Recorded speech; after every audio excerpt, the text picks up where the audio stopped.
ಇಷ್ಟು ಟೇಸ್ಟಿಯಾಗಿರೋ ರವೆ ಉಂಡೆ ರೆಸಿಪಿನ ಹಬ್ಬಕ್ಕೆ ಮಾಡ್ಕೊಳ್ಳಿ ಅಂತ ತೋರಿಸ್ತಾ ಇದ್ದೀನಿ. ನಿಮ್ಮ ಮನೆಯಲ್ಲೂ ನೀವು ಮಾಡ್ಕೊಳ್ಳಿಪ್ಪ. ಹಾಯ್ ಹಲೋ ಎಲ್ಲರಿಗೂ ನಮಸ್ಕಾರ. ನೋಡಿ ಇವತ್ತು ನಾನು ರವೆ ಉಂಡೆ ರೆಸಿಪಿ ಮಾಡ್ತಾ ಇದ್ದೀನಿ. ಅದಕ್ಕೆ ಒಂದು ತಿಕ್ಕಾಗಿರೋ ಅಲ್ಯೂಮಿನಿಯಮ್ಮು ಬಾಣಲೆ ಇಟ್ಕೊಂಡಿದ್ದೀನಿ. ರವೆ ನೋಡಿ ನಾನು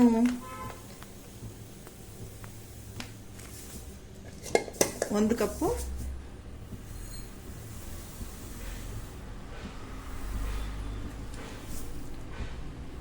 ಅರ್ಧ ಕೆಜಿ ರವೆನ ಹುರ್ಕೊಳ್ತಾ ಇದ್ದೀನಿ. ಇದನ್ನ ಸ್ವಲ್ಪ ಗಮ್ ಅಂತ ಹುರ್ಕೋಬೇಕು. ನಾವು ರವೆನ ತುಪ್ಪ ಹಾಕೋಬೇಕು, ತುಪ್ಪ ಹಾಕೊಂಡು ಹುರ್ಕೋಬೇಕು. ಇವಾಗ ತುಪ್ಪ ಹಾಕ್ತೀನಿ. ತುಪ್ಪ ಮನೆಯಲ್ಲೇ ದೇವ್ರಿಗೋಸ್ಕರ ಹಬ್ಬಕ್ಕೆ ಅಂತ ಕಾಯಿಸಿಟ್ಕೊಂಡಿದ್ದೀನಿ. ಅರಿಶಿನ ಏನು ಹಾಕಿಲ್ಲ ನೋಡಿ, ಈ ಥರ ಹುರ್ಕೋಬೇಕು. ತುಪ್ಪನೇ ಇದಕ್ಕೆ ಮೇಯ್ನು. ಹಾಗೆ ನಾನು ವಾಯ್ಸ್ ಓವರ್ ಕೊಡ್ತಾ ಇಲ್ಲ, ಡೈರೆಕ್ಟಾಗಿ ಮಾತಾಡ್ತಾ ಇದ್ದೀನಿ. ನೋಡಿ ಈ ಥರ ರವೆನ ಚೆನ್ನಾಗಿ ಹುರ್ಕೋಬೇಕು. ಇದಕ್ಕೆ ನಾನು ಒಣಕೊಬ್ಬರಿನ ತುರಿದ್ಬಿಟ್ಟು ಇಟ್ಕೊಂಡಿದ್ದೀನಿ, ತೋರಿಸ್ತೀನಿ ಇವಾಗ. ಕೊಬ್ಬರಿನ ಮೇಲ್ಗಡೆ ಬ್ಲ್ಯಾಕ್ ಆಗಿರುತ್ತಲ್ವ, ಅದನ್ನೆಲ್ಲ ತೆಗೆದ್ಬಿಟ್ಟು ಈ ಥರ ಗ್ರೇಟ್ ಮಾಡ್ಕೊಂಡಿದ್ದೀನಿ. ಇದನ್ನು ಮಿಕ್ಸಿನಲ್ಲಿ ಒಂದು ರೌಂಡ್ ಓಡಿಸ್ಕೊಳ್ಳೋಣ. ತುಂಬ ಜನ ತುಂಬ ವೆರೈಟಿಯಾಗಿ ಮಾಡ್ತಾರೆ. ನಾನು ನಮ್ಮ ಮನೆಯಲ್ಲಿ ಮಾಡೋದು ನೋಡಿ, ಕೊಬ್ಬರಿ ಮೇಲ್ಗಡೆ ಕಪ್ಪೆಲ್ಲ ತೆಗೆದ್ಬಿಟ್ಟಿದ್ದೀನಿ. ನಾನು ವಾಯ್ಸ್ ಓವರ್ ಕೊಡೋಕ್ಕೆ ಟೈಮ್ ಸಿಗಲ್ಲ ಅಂತ ಡೈರೆಕ್ಟಾಗಿ ಮಾತಾಡ್ತಾ ಇದ್ದೀನಿ. ನೋಡಿ ಇದನ್ನ ಜಾರಲ್ಲಿ ಸ್ವಲ್ಪ ಗ್ರೈಂಡ್ ಮಾಡ್ಕೊಳ್ಳೋಣ. ಶುಗರು ಸೇರಿಸ್ಬೇಕು. ಶುಗರ್ನ ಪೌಡರ್ ಮಾಡ್ತಾರೆ, ನಾವು ಪೌಡ್ರೆಲ್ಲ ಮಾಡಲ್ಲ. ಮತ್ತು ರವೆನ ಪೌಡ್ರ್ ಮಾಡ್ತಾರೆ, ಮತ್ತು ಪಾಕ ತೆಗೆದು ಮಾಡ್ತಾರೆ. ಅದೆಲ್ಲ ಯಾವುದು ಚೆನ್ನಾಗಿರಲ್ಲಪ್ಪ. ಇದು ಟ್ರೆಡಿಷ್ನಲ್ಲಾಗಿ ಮಾಡೋದು. ಈ ರೆಸಿಪಿನ ಈ ಥರ ಮಾಡಿದ್ರೇ ಚೆನ್ನಾಗಿರೋದು. ಇವಾಗ ನೋಡಿ ನಾನು ಹುರಿತಾ ಇದ್ದೀನಿ. ರವೆ ಗಮ್ಮಂತ ಬರಬೇಕು. ಇವಾಗ ಇದನ್ನ ಗ್ರೈಂಡ್ ಮಾಡ್ಕೊಂಡು ಬರ್ತೀನಿ. ಗ್ರೈಂಡ್ ಮಾಡ್ಕೊಂಡು ಬಂದಿದ್ದೀನಿ. ನಾವು ಗೋಡಂಬಿ ದ್ರಾಕ್ಷಿನ ಹುರ್ಕೊಂಡು ಅದರಲ್ಲೇನೆ ನನ್ನ ರವೆನ ಸೇರಿಸ್ಕೋಬೋದು. ನಾನು ಆಮೇಲೆ ಸೇರಿಸ್ತೀನಿ, ಯಾಕಂದರೆ ಅದು ಕಪ್ಪಾಗಿಬಿಡುತ್ತೆ. ಸ್ವಲ್ಪ ತುಪ್ಪ ಕಾಯಿದ್ರೆ ಅದನ್ನು ಬೇಕಾದ್ರೆ ಫಿಲ್ಟ್ರ್ ಮಾಡ್ಕೋಬೋದು. ಅದರಿಂದ ನಾನು ರವೆ ಮಾತ್ರನೇ ತುಪ್ಪ ಸೇರಿಸ್ಕೊಂಡು ಹುರ್ಕೊತಾ ಇದ್ದೀನಿ. ಇದಕ್ಕೆ ಶುಗರ್ ಈಕ್ವಲ್ ಪ್ರೊಪೋರ್ಷನ್ ಸೇರಿಸ್ಬೇಕು. 2 ಗ್ಲಾಸ್ ರವೆ ತೊಗೊಂಡ್ರೆ 2 ಗ್ಲಾಸ್ ಶುಗರ್ ಸೇರಿಸ್ಬೇಕು. ನಿಮಗೆ ಸ್ವಲ್ಪ ಕಮ್ಮಿ ಬೇಕು ಅಂದರೆ 1.5 ಗ್ಲಾಸ್ ಸೇರಿಸ್ಕೋಬೋದು. ಗಮ್ ಅಂತ ಬರಬೇಕು, ಹಸಿ ಇರಬಾರ್ದು.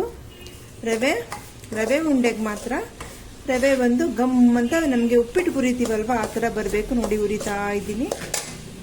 5 ರಿಂದ 6 ನಿಮಿಷ ಅಷ್ಟಾದ್ರೂ ಬೇಕಪ್ಪ. ಕ್ವಾಂಟಿಟಿ ಮೇಲೆ ನಾನು ಅರ್ಧ ಕೆಜಿಗೆ ಒಂದು 5 ನಿಮಿಷ 6 ನಿಮಿಷ ಅಷ್ಟು ಹುರಿಬೇಕು. ನಿಮಗೆ ಗೊತ್ತಾಗುತ್ತೆ, ಕಲರ್ ಸ್ವಲ್ಪ ಚೇಂಜ್ ಆಗುತ್ತೆ. ಕಪ್ಪು ಮಾಡಬೇಡಿ. ನೋಡಿ ಹುರ್ಕೊತಾ ಇದ್ದೀನಿ. ನೆಕ್ಸ್ಟು ಸಕ್ಕರೆ ಸೇರಿಸ್ಕೋಬೇಕು. ಸಕ್ಕರೆನ ಮೆಜರ್ ಮಾಡ್ಕೊತೀನಿ. ಸಕ್ಕರೆನ ಅದೇ ತಟ್ಟೆನಲ್ಲಿ ಹಾಕೊತಾ ಇದ್ದೀನಿ. 1 ಕಪ್ಪು.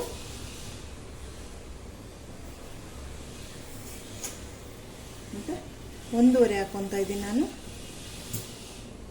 ಇವಾಗಲೇ ಹಾಕೊಳ್ಳಿಲ್ಲ. ರವೆ ಸ್ವಲ್ಪ ಹುರ್ಕೊಳ್ಳೋಣ. ಹುರಿದ ನಂತರ ಸೇರಿಸ್ಕೊಳ್ಳೋಣ. ಸಕ್ಕರೆ ಕೂಡ ಪುಡಿ ಮಾಡಿ ಸೇರಿಸ್ತಾರೆ. ನಾವು ಆ ಥರ ಎಲ್ಲ ಏನೂ ಸೇರಿಸಲ್ಲ. ನೋಡಿ ತುಪ್ಪ ಹಾಕಿರೋದಕ್ಕೆ ಗಮ್ ಅಂತ ಬರ್ತಾ ಇದೆ. ಗಮ್ ಅಂತವೇ ಬಂದು ಗಮ್ ಅಂತ ಘಮ ಬಂದಮೇಲೆ ನೀವು ಸಕ್ಕರೆನೂ ಮತ್ತು ಕೊಬ್ಬರಿನೂ ಸೇರಿಸ್ಬೇಕು. ಬಲ್ತಿರೋ ತೆಂಗಿನಕಾಯಿನಲ್ಲಿ ಕೂಡ ಮಾಡ್ಕೋಬಹುದು. ನಮ್ಮಮ್ಮ ಬಲ್ತಿರ್ತಲ್ವ, ತೆಂಗಿನಕಾಯಿ ಎಳ್ಸಿರಬಾರ್ದು. ಆ ತೆಂಗಿನಕಾಯಿನ ತುರಿದ್ಬಿಟ್ಟು ಸೇರಿಸ್ತಾ ಇದ್ರು. ಫ್ರೈ ಮಾಡುವಾಗಲೇ ಅದರಲ್ಲಿರೋ ನೀರಿನಂಶ ಎಲ್ಲ ಹೋಗ್ಬಿಡೋದು. ರವೆ ಗಮ್ ಅಂದಮೇಲೆ ಇವಾಗ ನಾನು ಸಕ್ಕರೆ ಸೇರಿಸ್ತೀನಿ. ಒಂದು 5 ರಿಂದ 6 ನಿಮಿಷ ಹಾಗೆ ಆಗುತ್ತೆ. ಆಗಿದೆ. ಇವಾಗ ನಾನು ಸಕ್ಕರೆನ ಸೇರಿಸ್ಕೊತೀನಿ. ಸಕ್ಕರೆ ಸೇರಿಸ್ತಾ ಇದ್ದೀನಿ.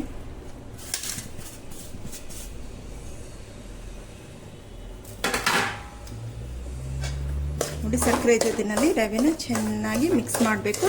ಈಗ ಇದು ಮೆಲ್ಟ್ ಆಗುತ್ತೆ ನಿಮಗೆ ಬಿಸಿಗೆ. 1-2 ನಿಮಿಷ ಬಿಟ್ಟು ನಾವು ಕೊಬ್ಬರಿ ಸೇರಿಸೋಣ. ಹಾಲಿಗೆ ನೀರು ಸೇರಿಸಿ ಪಕ್ಕದಲ್ಲಿ ಬಿಸಿ ಮಾಡೋಕ್ಕೆ ಇಡ್ತೀನಿ. ಹಾಲನ್ನ ಚಿಮ್ಮಿಸ್ಕೊಂಡು ನಾವು ರವೆ ಉಂಡೆ ಕಟ್ತೀವಿ. ನೋಡಿ ಹಾಲು ಇಟ್ಟಿದ್ದಾಯಿತು.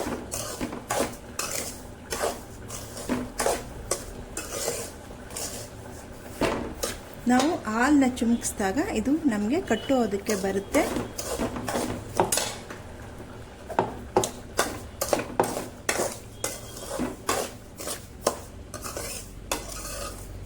ತುಂಬ ಈಸಿಯಾಗಿ ಮಾಡ್ಕೋಬೋದು ಹಬ್ಬಕ್ಕೆಲ್ಲ. ಹಬ್ಬಕ್ಕೆ ರವೆ ಉಂಡೆ, ಕರ್ಜಿಕಾಯಿ, ಚಕ್ಲಿ ಇದೆಲ್ಲ ನಾವು ಮಾಡೋ ಸಿಹಿ ತಿಂಡಿಗಳು ಮತ್ತು ಖಾರದ ತಿಂಡಿಗಳು. ಮತ್ತು ಕೋಡ್ಬಳೆ ಮಾಡ್ತೀವಿ. ನೋಡಿ ಸಕ್ಕರೆ ಮೆಲ್ಟ್ ಆಗ್ತಾ ಇದೆ. ಕೊಬ್ಬರಿನ ಗ್ರೈಂಡ್ ಮಾಡ್ಕೊಂಡಿದ್ದೆ ಅಲ್ವಾ, ನೋಡಿ ಅದನ್ನು ಹಾಕ್ತಾಯಿದ್ದೀನಿ. ನಿಮಗೆ ಸಿಪ್ಪೆ ತೆಗಿಲಿಲ್ಲ ಅಂದರೆ ಸ್ವಲ್ಪ ಕಪ್ಪಗಿರುತ್ತೆ, ಅದನ್ನು ಪರವಾಗಿಲ್ಲ, ಏನೂ ತೊಂದರೆ ಇಲ್ಲ. ಇದು ನಿಮ್ಗೆ ಸ್ವಲ್ಪ ಚೆನ್ನಾಗಿ ಕಾಣುತ್ತೆ ಅಷ್ಟೇ. ನೋಡಿ ಇವಾಗ ಇಷ್ಟು ಸೇರಿಸ್ಕೊಂಡು ತಿರ್ಗಿ ಒಂದು 5 ನಿಮಿಷ ಹುರ್ಕೊಳ್ಳೋಣ. ಹಾಲು ಬಾಯ್ಲ್ ಆಗಿದೆ, ಇದನ್ನು ಚುಮ್ಕಿಸ್ಕೊಂಡು ನಾವು ರವೆ ಉಂಡೆ ಮಾಡಬೇಕು ಅಂತ ಬರ್ತಾ ಇದೆ. ಇವಾಗ ಏನು ಮಾಡ್ತೀನಿ, ಇದನ್ನು ಪಕ್ಕದಲ್ಲಿ ಇಟ್ಬಿಟ್ಟು ಗೋಡಂಬಿ ದ್ರಾಕ್ಷಿ ಫ್ರೈ ಮಾಡ್ಕೊಳ್ಳೋಣ. ನೋಡಿ ಇದಕ್ಕೆ ತುಪ್ಪ ಹಾಕೊತೀನಿ. ರವೆ ಉಂಡೆಗೆ ತುಪ್ಪನೇ ಇದು ಫಸ್ಟೇ ಹಾಕ್ಬಿಟ್ಟು ಹುರ್ಕೋಬೋದು. ನಾನು ಸ್ವಲ್ಪ ಕಲರ್ ಚೇಂಜ್ ಆಗುತ್ತೆ ಅನ್ನೋದ್ರಿಂದ ಇಷ್ಟು ದ್ರಾಕ್ಷಿ, ಇಷ್ಟು ಗೋಡಂಬಿ ಇಟ್ಕೊಂಡಿದ್ದೀನಿ. ಸಪ್ರೇಟಾಗಿ ಇದನ್ನು ಫ್ರೈ ಮಾಡ್ಕೋಬೇಕು. ಫಸ್ಟು ನಾನು ಗೋಡಂಬಿ ಹಾಕ್ತೀನಿ.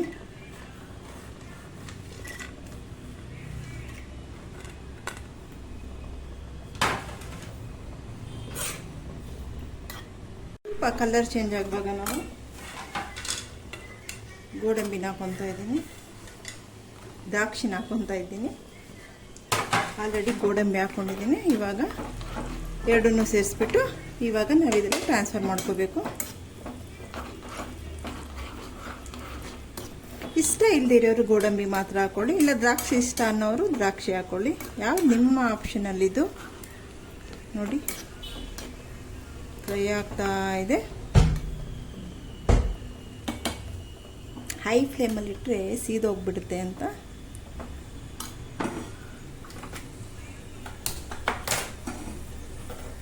ಅಷ್ಟೇ. ಇದನ್ನು ಸೇರಿಸ್ಬಿಟ್ಟು ಹಾಲು ಚಿಮ್ಕಿಸ್ಬೇಕು. ಚಿಮ್ಕಿಸಿದಾಗ ನಿಮಗೆಲ್ಲ ಹೊಂದ್ಕೊಂಡು ಬರುತ್ತೆ. ನೋಡಿ ಉಬ್ಕೊಂಡು ಬರ್ತಾ ಇದೆಯಾ ದ್ರಾಕ್ಷಿ, ನೋಡಿ ಎಷ್ಟು ಚೆನ್ನಾಗಿ ಬರ್ತಾ ಇದೆ ನೋಡಿ.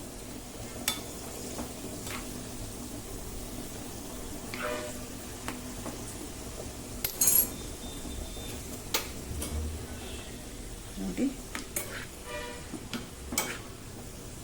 ಇವಾಗ ಇದನ್ನು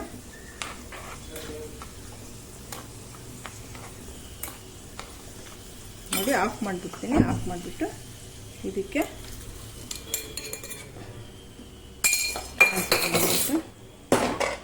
ಇವಾಗ ಸ್ಟವ್ ಆನ್ ಮಾಡ್ತೀನಿ. ಈ ಥರ ತುಪ್ಪ ಇದೆ ಅಲ್ವಾ, ಚೆನ್ನಾಗಿ ಮಿಕ್ಸ್ ಆಗುತ್ತೆ. ಇದ್ದೀರಾ ಇವಾಗ ಇದು ಸ್ವಲ್ಪ 1-2 ನಿಮಿಷ ಈ ತುಪ್ಪ ಇನ್ನೂ ಹಾಕಿದ್ವಲ್ವ, ಇದು ಮಾಡಿಬಿಟ್ಟು ಹಾಲು ಚಿಮ್ಕಿಸ್ಕೋಬೇಕು. ಚುಮ್ಕಿಸಿ ಉರಿಬೇಕು. ನೋಡಿ ಇದನ್ನ ನೀವು ಹಿಂಗೆ ಎತ್ಕೊಂಡು ಸ್ಮೆಲ್ ಮಾಡಿದ್ರೆ ಗಮ್ ಅಂತ ಬರುತ್ತೆ.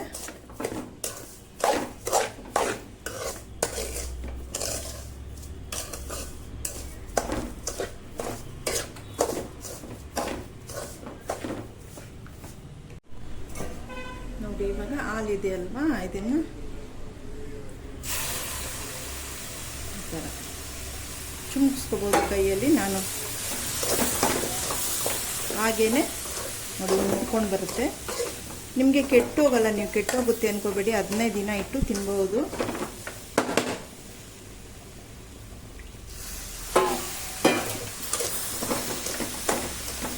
ಇವಾಗ ಮಿಲ್ಕ್ ಪೌಡರ್ ಎಲ್ಲ ನಾವು ಯೂಸ್ ಮಾಡ್ತೀವಲ್ವಾ, ಕೆಟ್ಟೋಗುತ್ತಾ?